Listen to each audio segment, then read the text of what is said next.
This is Dan Dix here, reporting for Press for Truth, and I just arrived back home in Canada only to read this CBC News headline today, and it would appear that Russia is mobilizing for war.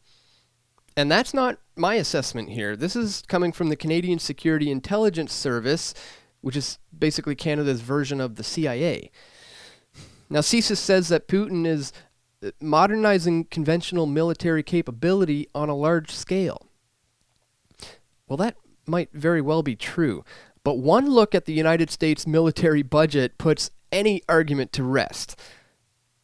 Any marginal increase of military capability by the Russians must be put into perspective here. NATO has been encroaching on Russian borders ever since the Soviet Union fell apart. And Eastern Europe is increasingly in the sphere of Western influence because when the wall came down in the early 90s and commerce rolled in, the guns and the tanks and the bases weren't far behind. But let's dig into this CBC piece here.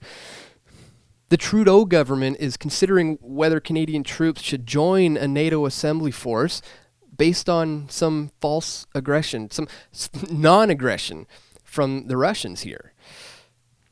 And now Trudeau, in as much as he's actually allowed to make any decisions that are beyond who and where he can take a selfie with, he is the son of his dad, Pierre Elliott Trudeau. And despite that colossal success for the banks, Trudeau Sr. knew nothing about economic policy, and he sold Canada out to the Bank of International Settlements. His foreign policy was anti-American. And since NATO is basically America's team police, it would make sense for the old chip off the block here to reconsider support for what NATO is doing in the region. Perhaps Germany and Britain have a stake in these European war games, but what does Canada have to gain by any kind of intervention? Well, lots, says the status quo of modern times. The American empire keeps goods and services flowing internationally, and they say any breakdown of this system means poverty and war for the entire world. So therefore, the Western elite order maintains our civilization and our standard of living through this global enforcement to its liberal democratic rule. And any rejection or pushback against international central banking or the war industry is viewed as an act of aggression. So therefore, in the eyes of the elite, Russia is an aggressor. In the eyes of CSIS, Russia is not modernizing its military primarily to extend its capacity to pursue hybrid warfare, the 100-page report says, 104-page report. It is modernizing conventional military capability on a large scale. The state is mobilizing for war. And in the minds of the public and lots of academia and the media, Russia is acting aggressively. But a growing minority of people like you and me do get it. We see what's going on, and we're using social media to share links and to spread this information, and we're winning. The elite status on Russia is so backwards and so wrong that it's really little surprise that their economic viewpoint is equally behind the curve. At least, this is what CSIS thinks. Western assessments that Russia is vulnerable to economic collapse and destructive internal discontent are exaggerated, said the assessment titled 2018 Security Outlook. Russia is adapting to adversity. The economy is deliberately titled to security rather than economic freedom. Well, last time I checked, this system of centralized banking and corporate warfare wasn't built on anything tangible. And while the Canadian government here is selling off all of its last pieces of gold that it owned, Russia is stockpiling theirs, and in fact, they're buying more. And so is China. And who knows what the Western elites are hiding in their bunkers. You know, Germany once demanded to get their gold back, and the U.S. refused. And everyone thought it was because the U.S. didn't have any gold, but I'm sure it's still there, but I bet it's just now protected by private interests.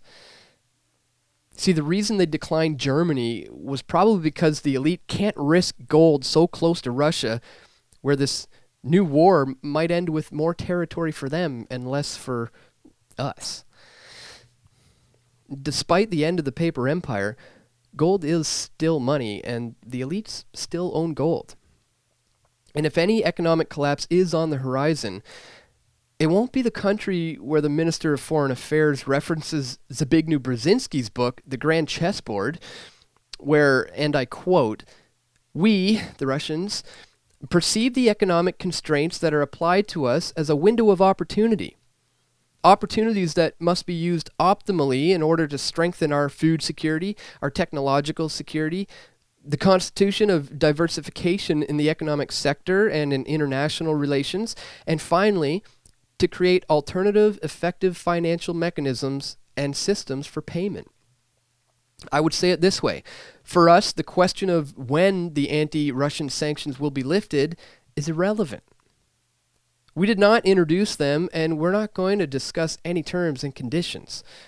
For us, the key question is how to effectively use the present situation for the best interests of our economy and our development.